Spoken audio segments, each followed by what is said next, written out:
स्वीकार है सभी को। Happy Republic day. खुशी बेटा, वर्षा बेटा, सोनी, रमा, दिव्या, MK, सभी को जो है हैप्पी रिपब्लिक डे की ढेर सारी शुभकामनाएं। द कोच, अतुल जी, सभी को जय हिंद, सभी को राधे राधे, सभी को जय हिंद। चलिए शुरू करते हैं भाई फटाफट तेजी से क्लास को बिना डिले किए हुए। तो आज का हम लोगों का टॉपिक होगा क्या, pre Mauryan dynasty. Pre Mauryan dynasty में हम लोग पढ़ेंगे कौन सा, तो हर्यंका डायनेस्टी। कौन सी डायनेस्टी पढ़ेंगे हम लोग, हर्यंका डायनेस्टी। कौन सा, तो हर्यंका, हर्यंका डायनेस्टी। कौन सी डायनेस्टी, तो हर्यंका डायनेस्टी। हर्यंका डायनेस्टी यानी कौन सा वंश, तो हर्यक वंश। कौन सा वंश पढ़ेंगे, तो हर्यक वंश। यानी कौन सी डायनेस्टी, तो हर्यंका डायनेस्टी। यानी कौन सा, तो हर्यक वंश। अब हर्यक वंश के टाइम की बात करोगे तो 544 BC से लेकर 412 BC तक, 412 BC तक होता है। और इसमें पहले जो शासक होता है उसका नाम क्या, तो उसका नाम है बिंबिसार। कौन होगा, तो बिंबिसारा। बिंबिसारा यानी कौन, तो बिंबिसार। बिंबिसार जो पहला शासक है वो कौन सा होगा, तो बिंबिसार। यानी पहला जो राजा होगा हर्यक वंश का उसका नाम क्या होगा, तो बिंबिसार। कौन होगा, तो बिंबिसार। मगध का राजा कौन होगा, तो बिंबिसारा। यानी कौन सा, तो बिंबिसार। ठीक, तो बिंबिसार। अब बिंबिसार के टाइम की बात कर लें sir you are father of history, धन्यवाद। बिंबिसार की अगर बात कर लें बेटा तो 544 BC से लेकर के, ठीक है ना, 492 BC तक ये इनका टाइम होता है। ठीक, BC में हमेशा उल्टा आते हैं, ध्यान रखना है। तो बिंबिसार। अब बिंबिसार की अगर हम बात कर लें तो सबसे पहला बिंबिसार, तो सबसे पहली बात ही वॉज, इसका अदर नेम क्या होगा, अदर नेम मतलब अन्य नाम क्या होगा भाई महोदय जी का, अदर नेम, तो अदर नेम इनका है Xenia, Xenia, श्रेनिका, श्रेनिका, क्षेत्रोजस, Saini, श्रेनिका,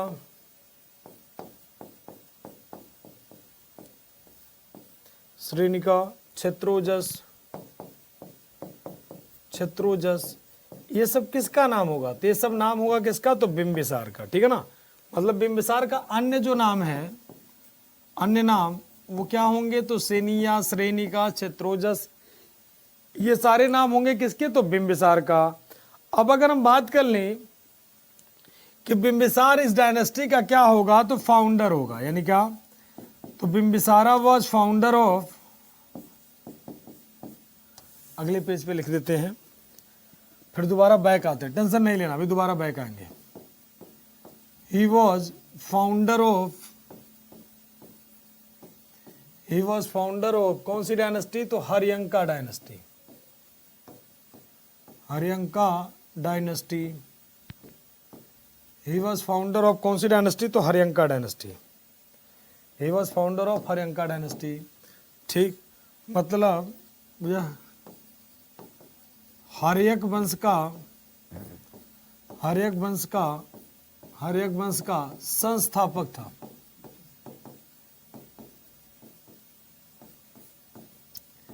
he was founder of कौन सी डायनेस्टी, हर्यंका डायनेस्टी। अब अगर बात करें इसकी कैपिटल कहाँ होगी, कैपिटल कहाँ होगी, तो राजगीर। कहाँ पर राजधानी होगी भाई, तो राजगीर। राजधानी कहाँ होगी, तो राजगीर। मतलब इसकी राजधानी कहाँ पर होगी, तो इसकी राजधानी कहाँ होगी, तो राजगीर। राजधानी कहाँ होगी, तो राजगीर। दूसरे पॉइंट पर अगर हम बात कर लें कि इसके राजधानी कहाँ होगी, तो राजगीर। इसके वाइफ की बात कर लें तो इनकी पत्नियां कौन थी, मतलब इनके वाइफ्स की बात करें तो भाई कितनी पत्नी थी इसकी, कितनी वाइफ थी, ठीक है ना, कितनी वाइफ थी। तो इसकी पत्नियों की अगर बात करोगे मतलब इसकी कितनी पत्नियां थी, तो कुल पत्नियां अगर बात करोगे तो तमाम सारे, हाँ श्रेनिका, हाँ श्रेनिका, सेनिया, जैन ग्रंथ में श्रेनिका, पुराण में क्षेत्रोजस। बढ़िया आंसर लोकेश बेटा।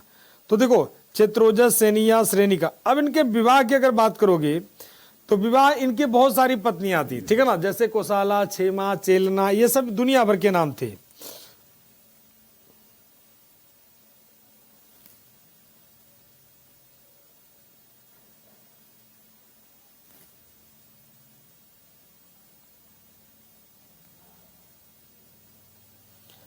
ठीक,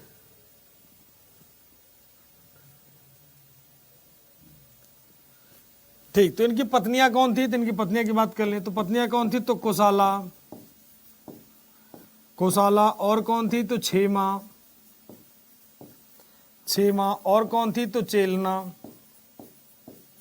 ठीक। तो ये इनकी पत्नियां थी। कौन, तो कोसाला, कोसाला, क्षेमा, क्षेमा। और कौन थी, तो चेलना। ये इनकी पत्नियों का नाम था। किसके?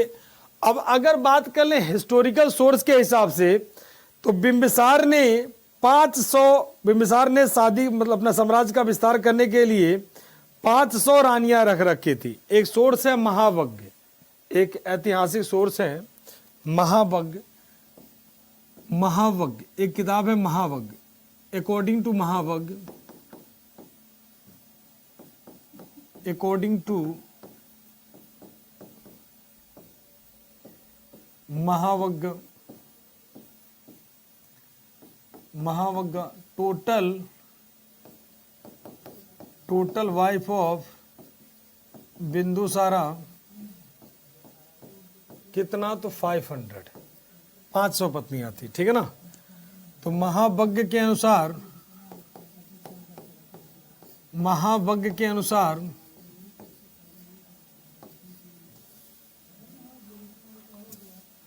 महावग्ग के अनुसार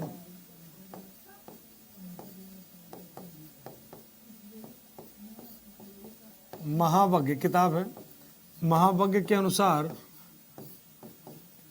महावग्ग के अनुसार बिंबिसार, बिंबिसार की कुल पत्नियां कितना, तो 500 थी। ठीक। तो महावग्ग के अनुसार इसकी कितनी, तो 500 पत्नियां थी।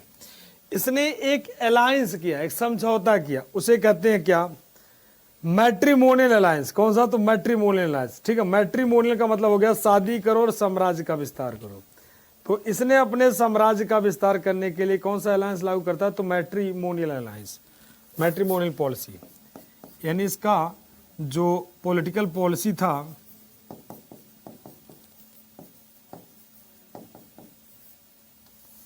इसका जो पॉलिटिकल पॉलिसी था, यानी साम्राज्य के विस्तार करने की इसकी जो पॉलिसी मानी जाती थी, यानी कौन सी, तो पॉलिटिकल पॉलिसी। ठीक। उसे कहते हैं क्या, तो मैट्रिमोनियल, मैट्रिमोनियल पॉलिसी। ठीक। इसने जो साम्राज्य का विस्तार करने के लिए, यानी इसकी राजनीतिक नीति जो मानी जाती है, वो क्या करने की वाली पॉलिसी मानी जाती है, तो वैवाहिक नीति। ठीक। वैवाहिक नीति वाली पॉलिसी मानी जाती है। अभी आते हैं 2-3 बातों पर, फिर से चर्चा करते हैं। ठीक है ना।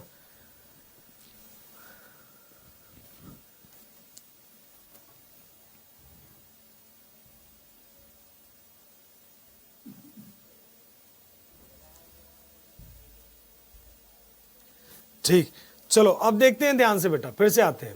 देखो हर्यंका डायनेस्टी, हर्यक वंश, हर्यक वंश का संस्थापक कौन था, तो बिंबिसार, बिंबिसार, बिंबिसार। इसका अन्य नाम सेनिया, श्रेनिका, ये सब दुनिया भर के नाम मिलते हैं। जो सेनिया, श्रेनिका, क्षेत्रोजस, ये सब दुनिया भर के नाम मिलते हैं। ठीक है ना। कौन से वंश का संस्थापक था, तो हर्यक वंश का संस्थापक था। कैपिटल क्या थी, तो राजगिरी। अब देखो नया नया राजा बना था, तो नया नया राजा बना था तो कौन सी पॉलिसी अपनाता, मैट्रिमोनियल पॉलिसी, कि भाई शादी करो, साम्राज्य का विस्तार करो।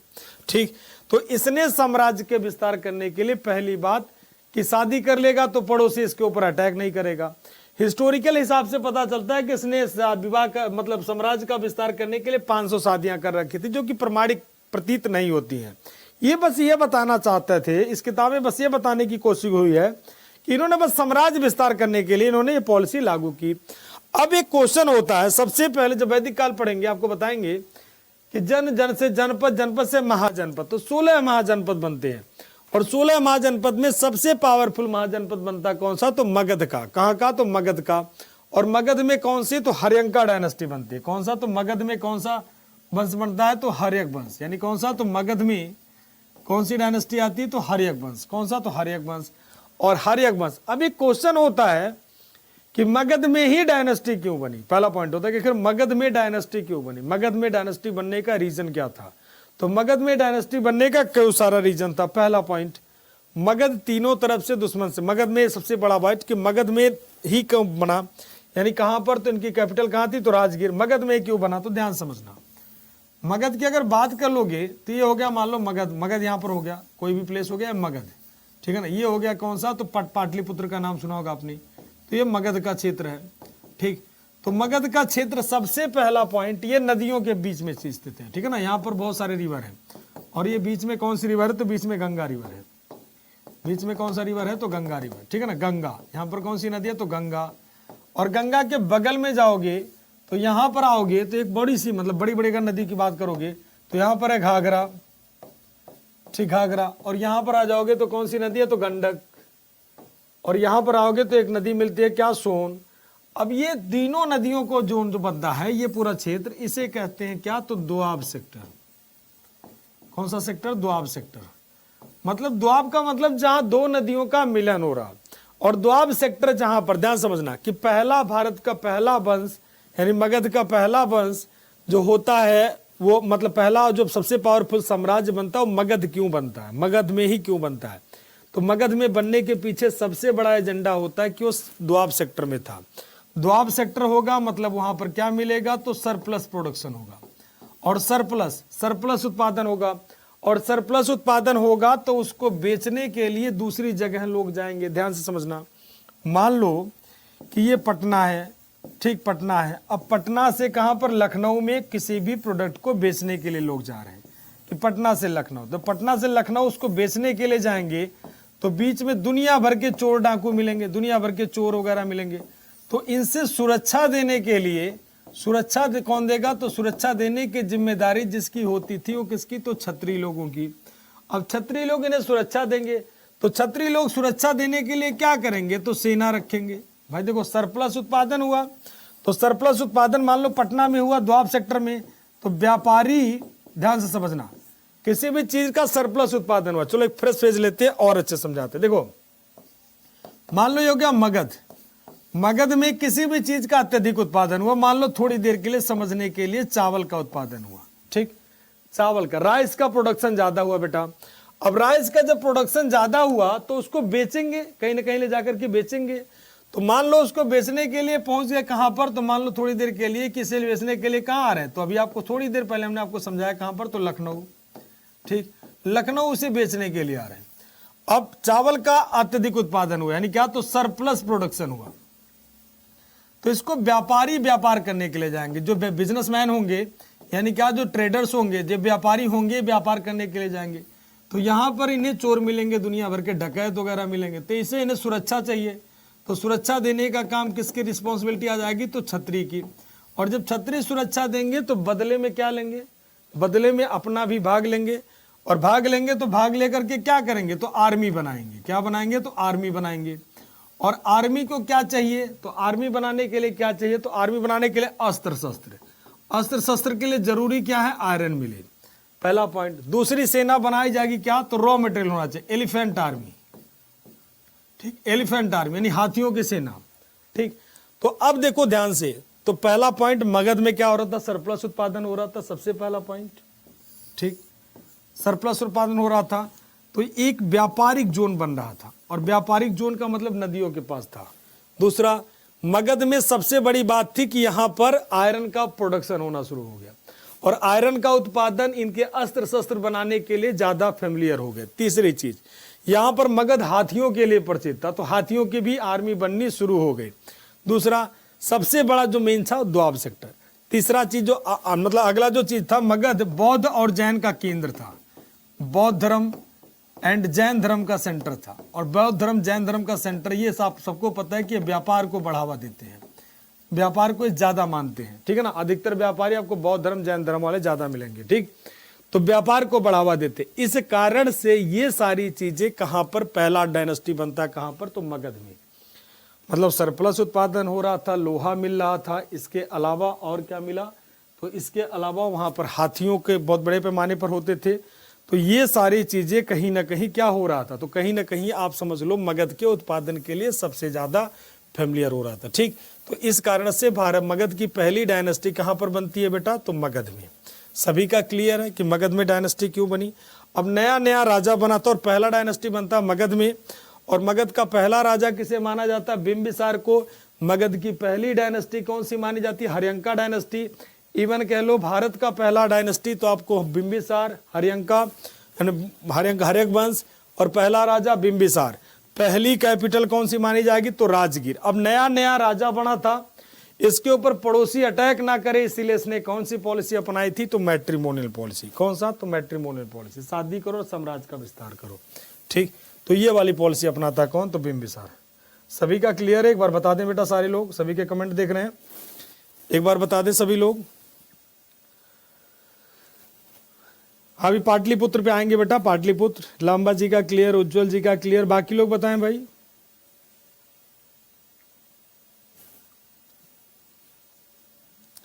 क्लियर गुरुजी, सरप्लस का मतलब हो गया, मतलब ज्यादा उत्पादन, अपनी नीड से ज्यादा का उत्पादन। नरेंद्र विद्रा, अपनी नीड से ज्यादा का उत्पादन। हाँ, ये सब उनकी क्वीन थी, रानियां थी। उषा का क्लियर, हिमांशु का क्लियर, रोशन का क्लियर। अनुज बताएं क्या दिक्कत है, बताएं क्या दिक्कत है बेटा। सोनी का क्लियर। अब बाद में आओगे तो फिर मैं कुछ नहीं कर सकता हूं, तुरंत आया करो ऑन टाइम। यूट्यूब वाली क्लास का अलग हिसाब किताब होता है बेटा, इसका अलग हिसाब किताब होता है। क्लियर गुरुजी, क्लियर गुरुजी, वो चलेगा, यूट्यूब का अलग चलेगा। रिस्पेक्टेड सर, क्लियर गुरुजी, क्लियर गुरुजी। अनुराग का क्लियर, रवि का क्लियर, श्याम का क्लियर, उपाध्याय का क्लियर। ठीक है, चलिए बढ़िया आंसर सभी के clear clear clear clear clear. चलिए सभी का क्लियर है, सब स्टार्ट हो जाएगा बेटा, कोई एक सब्जेक्ट खत्म होगा। आप अच्छे से देखना, सब मिल जाएगा, थोड़ा ध्यान से देखना, फिर से हो सकता है आप नहीं देख पा रहे हो अच्छे से, फिर भी टेक्निकल इशू आएगा तो वहां पे नंबर होगा, उस पर कॉल करो। ठीक, वो सब बता देंगे। चलिए अब आगे आते हैं भाई, तो यहां तक हो गया। अब इसको हम लोग शब्दों में लिख देते हैं।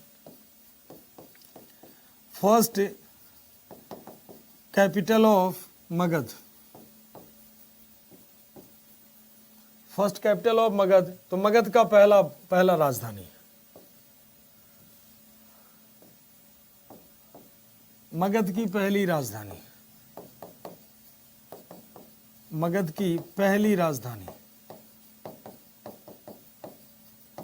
मगध की पहली राजधानी तो कौन सी होगी भाई, तो पाटलिपुत्र, अरे राजगीर। अगर यहां भारत भी मिले तब भी वही मार कर देना, भारत भी मिले तब भी वही मार कर देना, ठीक है ना। फर्स्ट कैपिटल ऑफ मगध क्या हो जाएगा, तो राजगीर। राजगृह भी कहते हैं इन्हें, ध्यान रखना। अब पहला राजा जरासंध को नहीं मानते हैं, भी याद करना, पहला राजा जरासंध को नहीं मानते हैं।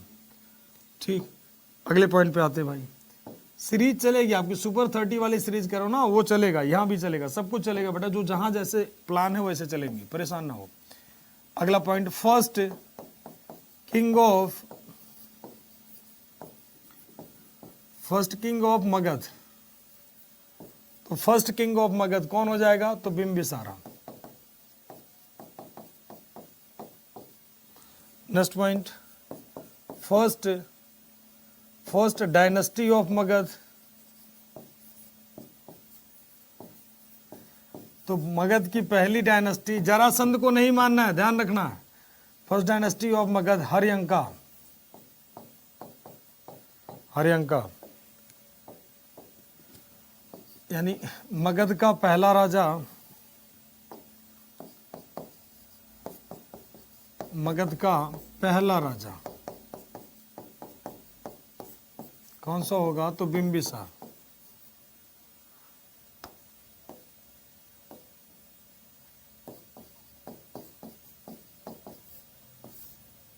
बिंबिसार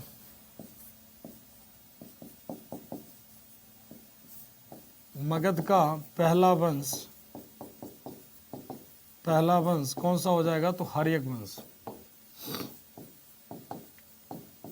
हर्यक वंश। ठीक, यहां तक क्लियर। नेक्स्ट पॉइंट पे आते हैं भाई। तो ये तो हो गया बिंबिसार का, हरिंका डायनेस्टी। हाँ, first king of Magadh Bimbisara, बढ़िया आंसर बेटा, फर्स्ट किंग ऑफ मगध, बढ़िया आंसर। और बात कर लें तो इसके कंटेम्परर कौन थे, तो इसके समकालीन कौन थे?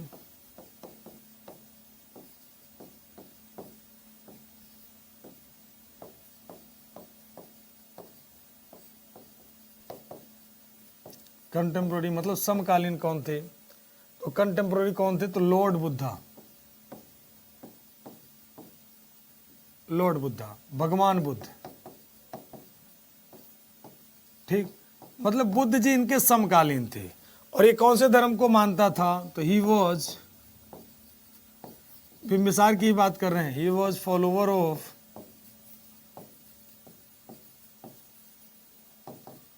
बुद्धिज्म, यह बौद्ध धर्म का अनुयायी था।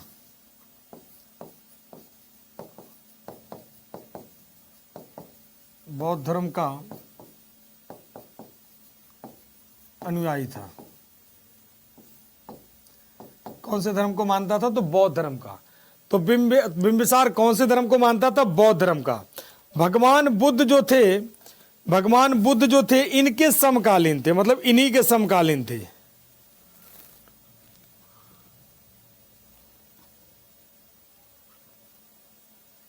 ठीक, तो भगवान बुद्ध इनके क्या थे? तो समकालीन थे, ठीक है ना। ठीक, भगवान बुद्ध इनके क्या थे? तो समकालीन थे। और बात कर लें कि इनके दरबार का फिजिशियन कौन था, मतलब कोर्ट फिजिशियन कौन था? भगवान बुद्ध इनके समकालीन थे। कोर्ट फिजिशियन कौन था, मतलब दरबारी चिकित्सक कौन था?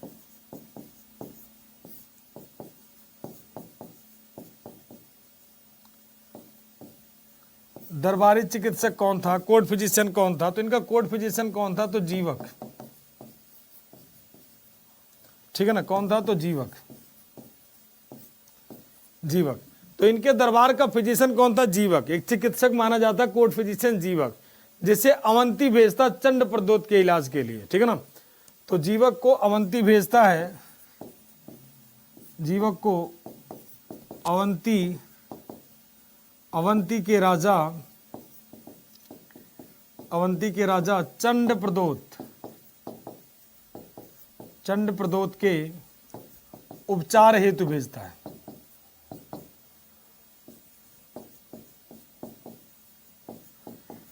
मतलब इसे जो सेंड किया जाता है कहाँ? तो चंड प्रदोत के इलाज के लिए। मतलब चंड प्रदोत कौन थे? एक राजा थे, कहाँ के? अवंती के।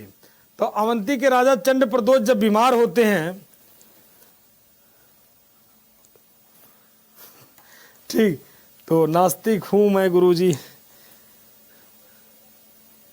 ठीक, कोई बात नहीं बेटा, देखो सबके अपने अपने धर्म होते हैं, कोई नास्तिक है, कोई कैसा है, वो अलग बात है, ठीक है ना। वो आपके अपने ओपिनियन है। ठीक, तो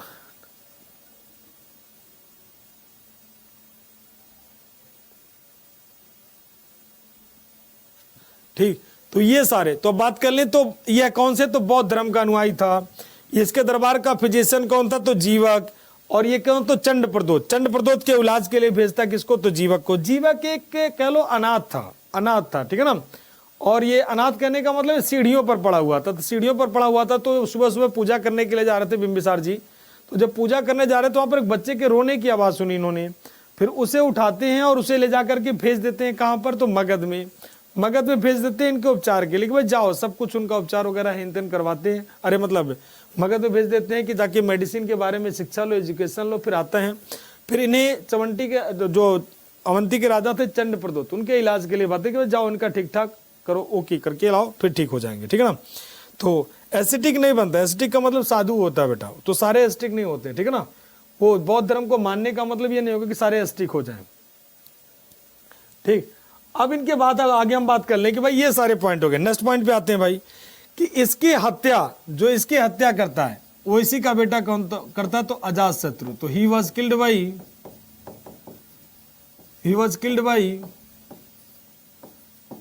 बाई अजाता शत्रु। मतलब इसकी हत्या किसने कर दी? तो अजात शत्रु ने कर दी। इसकी हत्या अजात शत्रु ने की। ठीक, इसकी हत्या कौन करता? अजातशत्रु। अजातशत्रु कौन था? तो बिंबिसार का बेटा। इस पूरी डायनेस्टी को कहते हैं जो है पैट्रिसाइड डायनेस्टी, यानी Haryanka dynasty. Haryanka dynasty, Haryanka dynasty is also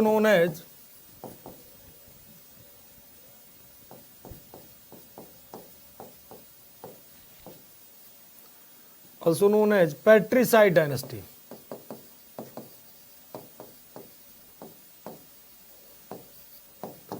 Haryanka वंश को पितृहंता वंश कहते हैं।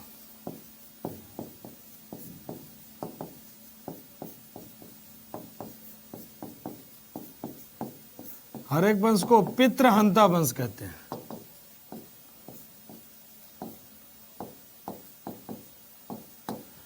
मतलब इसका क्या होता है? तो इसका मतलब होता है पिता को मारने वाला, पिता को मारने वाला, मारने वाला यानी अपने फादर का किल करने वाला। इस डायनेस्टी में सभी लोग अपने अपने फादर की हत्या करेंगे, इसीलिए इस डायनेस्टी को नाम दिया जाता है कौन सी डायनेस्टी? तो पैट्रिसाइड डायनेस्टी। मतलब इस डायनेस्टी में सभी लोग अपने अपने फादर की हत्या करेंगे, इसीलिए इसे कहते हैं कौन सी डायनेस्टी? तो पैट्रिसाइड डायनेस्टी, मतलब पितृहंता वंश। तो अजातशत्रु को, अब अजातशत्रु ने अपने फादर किसको? तो बिंबिसार की हत्या कर दी, और इसे कहते हैं कौन सी डायनेस्टी? तो पैट्रिसाइड डायनेस्टी। कौन से? तो पैट्रिसाइड डायनेस्टी। ठीक, कौन सी डायनेस्टी कहते हैं? तो पैट्रिसाइड डायनेस्टी। ठीक, यानी पितृहंता, तो पिता को मारने वाला, यानी फादर को किल करने वाला। तो सभी लोग अपने अपने फादर की हत्या करेंगे, इसीलिए इसे कहते हैं कौन सी डायनेस्टी? तो पैट्रिसाइड डायनेस्टी, यानी कौन सा? तो पितृहंता डायनेस्टी। ठीक, तो यहां तक सभी का क्लियर? एक बार बता दीजिए, पूरा बिंबिसार क्लियर है कि भारत मगध की पहली डायनेस्टी तो हर्यंका डायनेस्टी, मगध का पहला राजा बिंबिसार, मगध की पहली राजधानी तो राजगीर, और पहला जो राजधानी कौन होगी? राजगीर। और इसके कंटेम्परर कौन थे? तो भगवान बुद्ध थे। ठीक, और इसकी जो पत्नियां थी कोसाला, क्षेमा, चेलना। ठीक, चेलना जो चेटक की बहन थी, कोसाला महाकौशल प्रदेश की राजकुमारी थी। ठीक है ना, प्रसेनजित की बहन थी, यानी सिस्टर ऑफ प्रसेनजित। जो महाकोसाला थी सिस्टर ऑफ प्रसेनजित थी। ठीक, ये किसकी बहन थी? तो कोसाला जो थी प्रसेनजित की सिस्टर थी।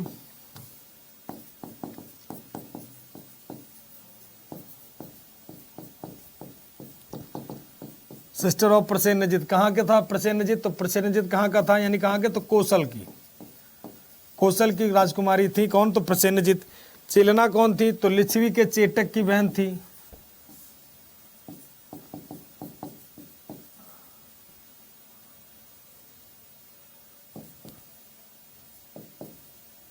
चेटक की बहन थी, चेटक की बहन थी।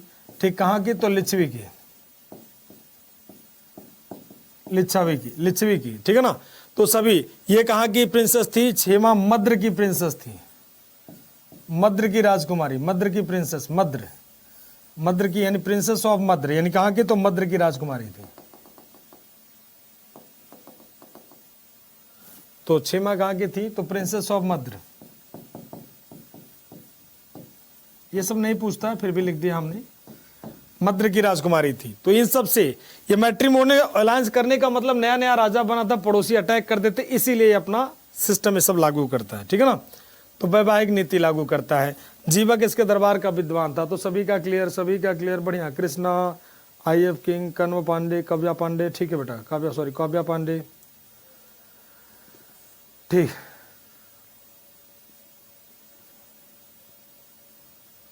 सतलुज, सतलज को सतलुज ही बोलते हैं। हाँ, सतलज को हिंदी में सतलज कहते हैं बेटा। अरे हिंदी में सतलज कहते हैं, इंग्लिश में सतलुज लिखते हैं। ठीक है ना, हिंदी में सतलज कहते हैं, इंग्लिश में सतलुज कहते हैं। ठीक, तो ये होता है।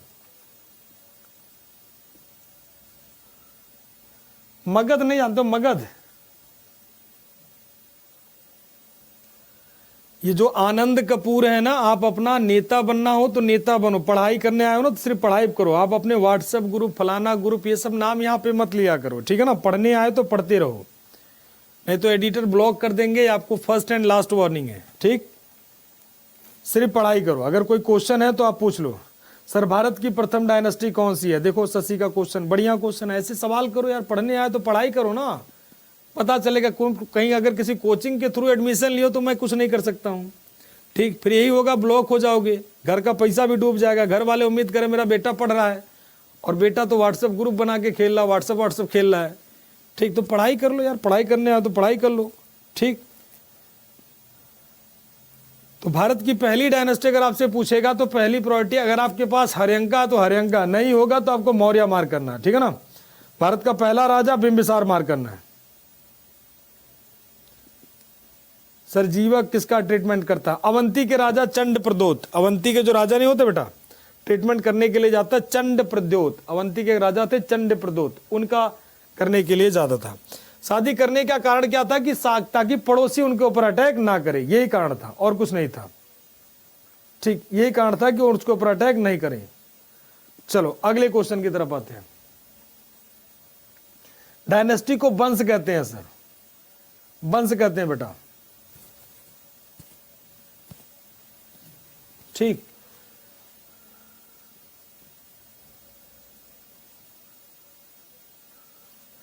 चलिए नेक्स्ट क्वेश्चन की तरफ आते हैं। अब इसके बाद आता कौन? अजातशत्रु। तब तक आप लोग एक क्वेश्चन बताओ फटाफट। मोहनजोदारो की खोज किसने की थी? मोहनजोदारो की खोज किसने की थी? फटाफट तेजी से बताओ, मोहनजोदारो की खोज किसने की थी?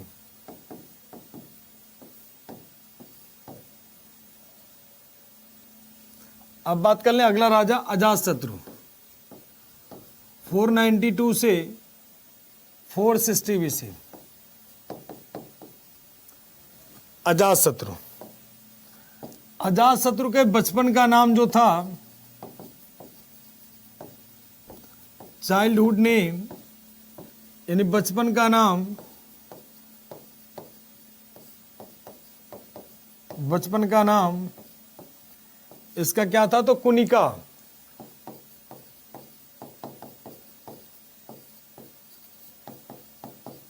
यानी क्या नाम था? तो कुड़िक नाम था। क्या नाम था? तो कुड़िक नाम था। ठीक है ना।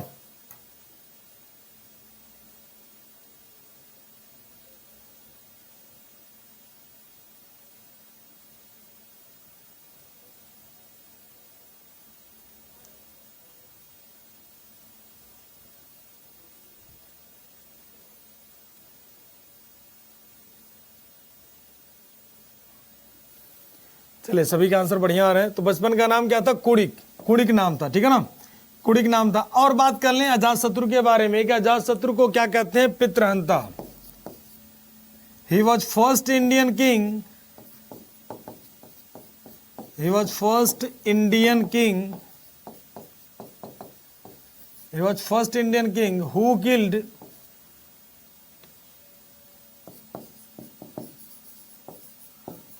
his father and who killed his father and इसी साथ ही जोड़ लेते हैं। and he was famous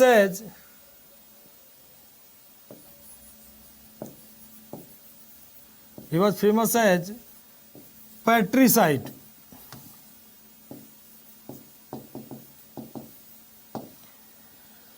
यह पहला भारतीय राजा था, यह पहला भारतीय राजा था। यहां पर नहीं आएगा, अगले पेज पे ले लेते हैं। यह पहला भारतीय राजा था, पहला भारतीय राजा था जिसने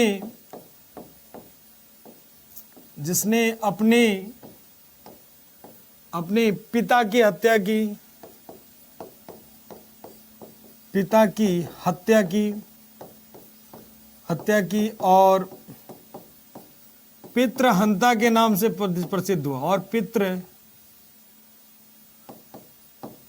पितृहंता के नाम से प्रसिद्ध हुआ।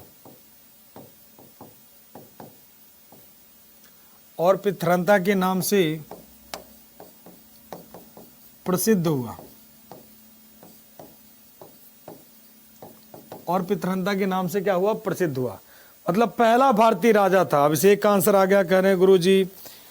राखल दास बनर्जी, शिवांगी का आंसर राखल दास बनर्जी, महराज का आंसर राखल दास बनर्जी। बढ़िया आंसर बेटा। दयाराम साहनी, राखल दास बनर्जी। ठीक, बढ़िया आंसर। राखल दास बनर्जी, माधव स्वरूप वत्स, व्हीलर, CB यादव। ठीक, अमन कह रहे हैं गुरुजी राखल दास बनर्जी। टेराकोटा, जो मिट्टी के बर्तन होते थे उसे पका दिया जाता था, उसी को टेराकोटा कहते थे। ठीक, सभी के आंसर आए, सचिन के, ठीक, सभी बढ़िया का, सभी का बढ़िया आंसर, ठीक है ना। चलिए, बढ़िया आंसर। हेरोडोटस भारत के नहीं बेटा, हेरोडोटस फादर ऑफ हिस्ट्री को कहते हैं, ठीक है ना। खोज किसने की थी उसकी पूछा था मैंने। ठीक, चलिए एक और क्वेश्चन फटाफट इसे बताओ, कालीबंगा कहां पर है? कालीबंगा कहां पर है? तो पहला भारतीय राजा था जिसने अपने पिता की हत्या की, और किसके नाम से प्रसिद्ध हुआ? तो पितृहंता के नाम से प्रसिद्ध हुआ। नेक्स्ट पॉइंट पे आते हैं कि इसने क्या किया था, इसने मैट्रिमोनियल अलायंस को खत्म कर दिया, ठीक है ना। और क्या किया था? पहला भारतीय राजा किसके नाम से फेमस हुआ? पितृहंता के नाम से प्रसिद्ध हुआ। नेक्स्ट पॉइंट पर अगर हम चर्चा कर लें, फर्स्ट बुद्धिस्ट कॉन्फ्रेंस, इसी के समय होता पहला बौद्ध सम्मेलन। फर्स्ट बुद्धिस्ट कॉन्फ्रेंस, पहला बौद्ध सम्मेलन।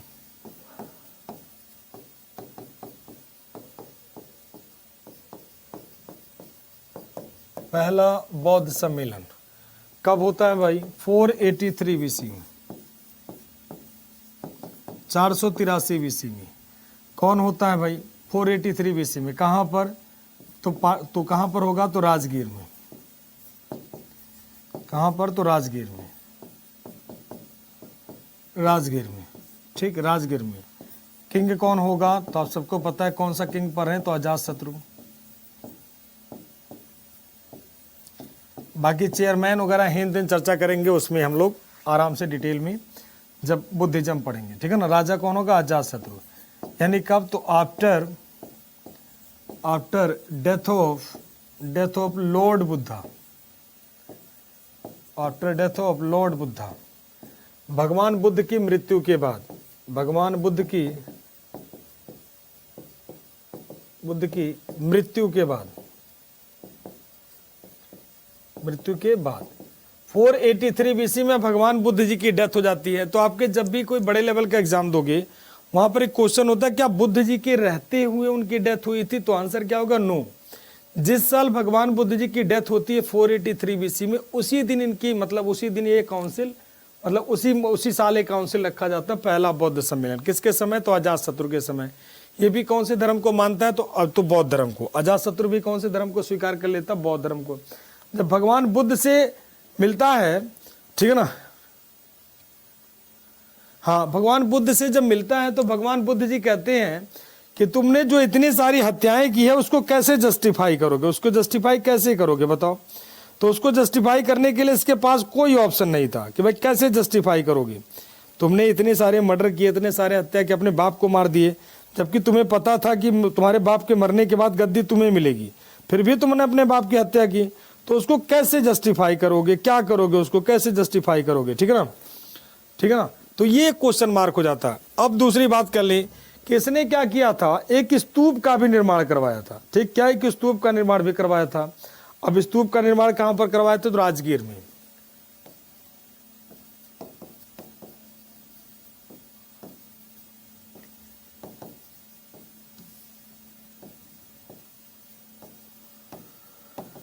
Stupa was built by Ajatashatru इन राजगीर, ठीक। तो एक स्तूप का निर्माण करवाया गया था बुद्ध उनके द्वारा, एक स्तूप का निर्माण राजगीर में अजातशत्रु ने करवाया। अजातशत्रु ने करवाया। अब ये स्तूप इतना फेमस क्यों है? क्योंकि इस स्तूप में क्या है, तो बुद्ध के अस्थि जो होते, बुद्ध जी के बोन के जो राख नहीं होती, बुद्ध जी के अस्थि के राख हैं। मतलब जो बुद्ध जी के जो जलाने के बाद जो बोन्स होती हैं, बोन्स, बुद्ध जी के जो बोन्स कह लो आप, बोन्स का हस्क होता है, भूसी का, मतलब जैसे बोन्स जलाने के बाद में जो मिलता है, जो हड्डियां होती है, छोटी छोटी हड्डियां कह लो, जब इंसान को जलाया जाता है तो उसको थोड़ा सा जले में हल्का सा छोड़ दिया जाता है ताकि उसकी हड्डियां, जैसे अगर आप पूर्वांचल वगैरह में रहते हो, यूपी बिहार में कहीं रहते हो, उधर बिलोंग करते हो या कहीं भी रहते हो, कहते हैं ना अस्थि कलश लेकर जाना है, मथुरा जाना है, तो मथुरा सॉरी करें, बनारस जाना है। जैसे हम लोगों के पूर्वांचल में चले जाओगे तो बनारस लेके जाते हैं, ठीक है ना, कई सारे जगह अलग अलग जगह लेके जाते हैं, तो अस्थि कलश का विसर्जन करने के लिए। तो बुद्ध जी के अस्थि, जब बुद्ध जी को जब उनका अंतिम समय होता है तो बुद्ध जी के अस्थियों को, जो राख होती है उनमें जो अस्थियां मिलती हैं, वो अस्थियों को अलग अलग कलश में 8 राजाओं को दिया जाता। तो एक राजा थे ये, ठीक है ना, तो एक राजा थे ये, उनके अस्थि कलश को वहीं पर रखा गया, ठीक है ना। सभी का आंसर आ गया राजस्थान। सौरभ कह रहे हैं राजस्थान गुरुजी, ठीक। अनंता राज सिंह कह रहे हैं जो है क्या है, तो भाई उनका भी राजस्थान, सभी का राजस्थान, ठीक, सभी के राजस्थान, बढ़िया आंसर सभी कह रहे हैं राजस्थान। वेरी गुड, राजस्थान, सभी के आंसर आ गए राजस्थान, ठीक।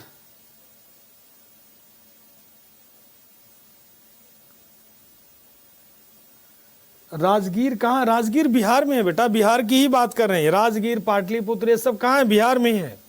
ये सारा का सारा प्लेस कहाँ है? तो राजगीर कहाँ है? तो बिहार में ही,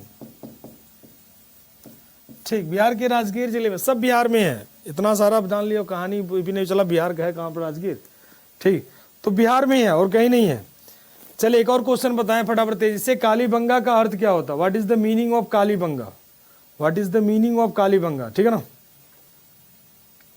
what is the meaning of Kalibanga? Kalibanga है कहां पर, ठीक। अब इससे तो पता ही हो गया कि कौन से धर्म को मानेगा, तो बौद्ध धर्म को। तो एक बार अलग से लिख ही देते हैं, नहीं तो गड़बड़ कर दोगे। He was follower of, he was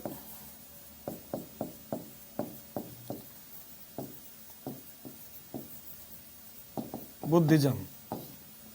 ये कौन से? यह बौद्ध धर्म का अनुयायी था, बौद्ध धर्म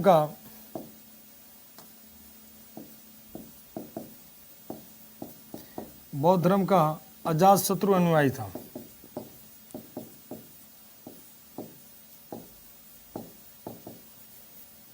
ठीक। तो कौन से धर्म को मानता था? तो बौद्ध धर्म को। बौद्ध धर्म को फॉलो करता था कौन? अजातशत्रु। अजातशत्रु कौन से धर्म को मानेगा? तो बौद्ध धर्म को। इसने अपने फादर का जो मैट्रिमोनियल पॉलिसी था वो सब खत्म कर दिया, ठीक है ना, वो सब खत्म कर दिया। और इसने क्या कर दिया? तो वज्जी को कैप्चर कर लिया।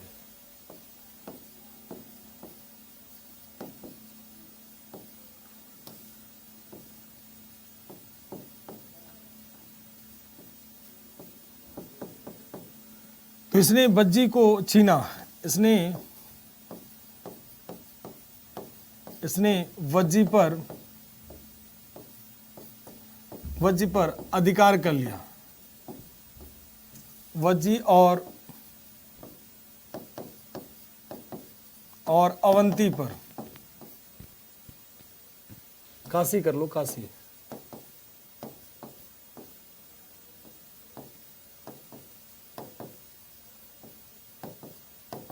ही कैप्चर वज्जी एंड काशी। काशी जानते ना, काशी वाराणसी। तो वज्जी पर अधिकार कर लिया, काशी पर अधिकार कर लिया, इन सब सेक्टर पर क्या करता है? कैप्चर कर लेता, वज्जियों पर, काशी पर, सब पर। मतलब मैट्रिमोनियल वाली जो पॉलिसी था वो सब खत्म कर देता, वो सब खत्म कर देता है। और इसकी शादी किससे होती है? तो इसकी पत्नी का नाम क्या था? तो इसकी भी पत्नी का नाम लिख लो, वाजिरा। हालांकि पत्नी उतनी बहुत कम पूछा जाता है, फिर भी आपको लिख दे रहे हैं, बट पत्नी उतनी याद करने की जरूरत ज़्यादा नहीं है क्योंकि ये सब पूछा नहीं जाता। पत्नी थी, फाउंडर याद कर लो, मेन पॉइंट याद कर लो। तो इसने मैट्रिमोनियल अलायंस को खत्म कर दिया। और किसकी पत्नी का नाम क्या था? तो वज्जी। अब इसकी भी हत्या कर दिया जाएगा। तो ही वॉज किल्ड बाई उदाइन। इसकी हत्या किसने कर दी थी? तो इसकी हत्या उदाइन ने कर दी थी, ठीक है ना। इसकी हत्या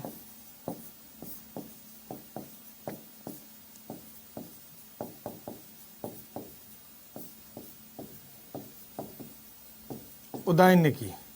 इसकी हत्या कौन करेंगे? उदाइन। अब उदाइन कौन था भाई? तो तो अजात शत्रु का बेटा था। अजात शत्रु का बेटा था कौन? उदयन। जो इसकी हत्या करता है कौन? बिंबिसार। अरे मतलब किसकी? तो अजात शत्रु की हत्या करेगा कौन? इसका बेटा उदयन। अब बात कर ले अगला राजा कौन हो जाता है? तो उदयन। उदयन। अब उदयन के टाइम की बात कर लें तो 460 से 444 BC Udayan.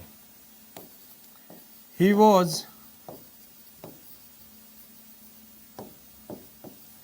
Follower of Jainism. यह जैन धर्म का अनुयायी था। कौन से धर्म का अनुयायी था? जैन धर्म का।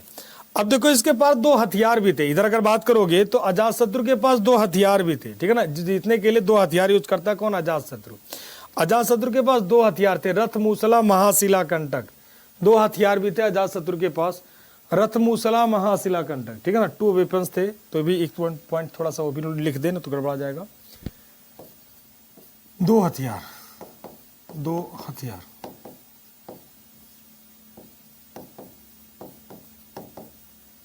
हथियार या अस्त्र?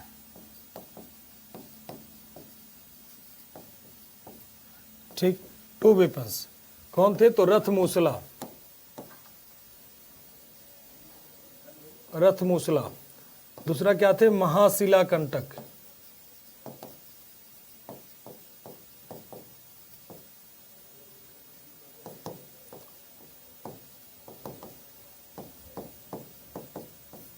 रथ मूसला महाशिला कंटक।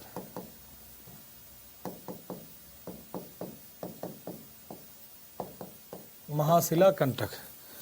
चले सभी के आंसर आ गए। बढ़िया आंसर सभी के। ठीक, बढ़िया आंसर सभी के, बढ़िया आंसर सभी के। ठीक,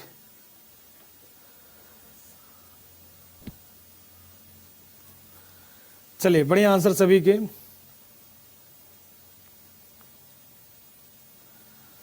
ठीक, काले रंग की चूड़ियां, काले रंग की चूड़ियां, काले रंग की चूड़ियां, काले रंग की चूड़ियां, काले रंग की चूड़ियां। बहुत बढ़िया आंसर सभी के, ठीक है ना। तो इसने दो अस्त्र यूज किए। देखो पहला पॉइंट आ जाते हैं, इसकी हत्या किसने कर दी? तो इसी का बेटा उदयन था, वाइफ का नाम वाजिरा था। इसने वज्जी और काशी को जीतने के लिए दो बड़े बड़े हथियार यूज किए। रथ मूसला, रथ का मतलब होगा रथ, जो अगर आपने मूवी देखी होगी, ठीक है ना, बहुत सारी मूवीज देखा होगा, तो रथ के आगे जैसे आप बाहुबली मूवी देखोगे तो उसमें आपको भल्लाल देव मिला होगा, ठीक है ना। तो उसके आगे देखो बड़े बड़े वो चक्के में बड़ा बड़ा सा लगा होता, मतलब जो तलवार लगी होती है। तो इसमें क्या होगा? बड़े बड़े भाले लगे होते थे। भाले लगे होते उसी कहते हैं रथ मूसला, उसी को कहते हैं रथ मूसला। महा का मतलब होता है बड़ा, शिला का मतलब होता है पत्थर, महा का मतलब बड़ा, और शिला का मतलब होता है स्टोन, कंटक का मतलब थ्रो करना। तो उसे कहते हैं महाशिला कंटक। महाशिला कंटक उसे कहते हैं महाशिला कंटक, मतलब उठा करके फेंका जाता था। तो रथ मूसला महाशिला कंटक। दो तरह के अस्त्र यूज करता था कौन? तो दो तरह के अस्त्र यूज करके उन सबको जीतता था कौन? तो अजातशत्रु, ठीक है ना। अजातशत्रु जीतता था। नेक्स्ट बात कर लें हम लोग उदयन की। यहां तक सभी का क्लियर? एक बार बता दीजिए सभी लोग। बैक स्लाइड कर दिए बेटा, सृष्टि बैक स्लाइड कर दिए। अभी उदयन की बातें नहीं कर रहे, अभी केवल अजातशत्रु की बातें करें, ठीक है ना। लो टाइम ओवर, मुस्कान कर रही। हाँ बेटा टाइम तो ओवर हो ही जाता है, क्या करोगे। Sir what is BC? ठीक है बेटा, बीसी एडी का मतलब क्या हो गया? देखो तो जिस समय जीसस पैदा हुए, ठीक है ना, बीसी और एडी का टाइम बता जान लो आप लोग, ठीक है ना। ये देखो बीसी और एडी, ठीक है ना। ये क्या होते हैं? जीसस का नाम सुना होगा, जीसस। जीसस का मतलब होता है क्या? तो क्रिस्ट, बिफोर क्रिस्ट। इनके पहले के टाइम को इसे कहते हैं बीसी। बीसी का मतलब होता है क्या? तो बिफोर क्रिस्ट, यानी जीसस के पैदा होने से पहले, यानी बिफोर क्रिस्ट, जीसस के पहले। तो जीसस के बीच के टाइम को 0 माना जाता है, ठीक है ना। और इसके पहले माना जाता है कि पूरी पृथ्वी शून्य हो गई। एक समय ऐसा आया होगा पूरा 0 हो गया होगा। जिस समय कैलेंडर बना गया उसी डेट से लेकर के कहा गया इसके पहले के टाइम को हम बीसी कहेंगे, और इसके बाद के टाइम को क्या कहेंगे? तो एडी कहेंगे।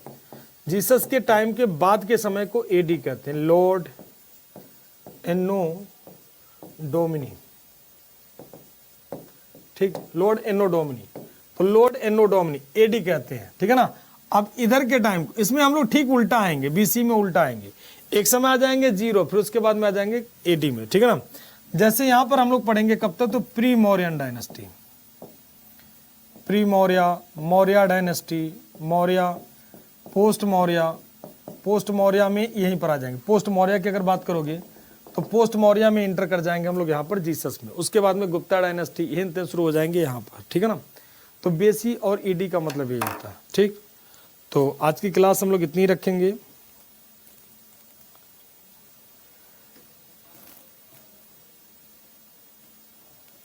हाँ, बिफोर क्रिस्ट लॉर्ड एनो डोमिनी, हाँ लॉर्ड एनो डोमिनी, लॉर्ड एनो डोमिनी, ठीक है ना, उसी को कहते हैं एडी को, ठीक। चलिए सभी का क्लियर आज की क्लास ना, काजल का क्लियर, सभी का क्लियर, टी क्लियर, क्लियर गुरुजी क्लियर हो गया, गुरुजी सारा क्लियर हो गया, सारा क्लियर हो गया, कृष्णा शर्मा, ठीक है। चलिए तो जिसका भी सवाल था उनको आंसर मिल गया होगा। अब बुद्ध धर्म पढ़ेंगे तो बता देंगे आदित्य बेटा, बुद्ध के भगवान के बारे में पूरा बताएंगे डिटेल में। अभी 2 शब्द बता देंगे तो क्या, बुद्ध भगवान क्षत्रिय थे, भगवान बुद्ध क्षत्रिय थे, राजा के लड़के थे, उनके पिता चाहते थे वो राजा बने, लेकिन वो अपने पिता के विचारधारा के ठीक अनुरूप काम नहीं कर रहे थे, उन्हें खूब कोशिश हुआ बट वो बन नहीं पाए।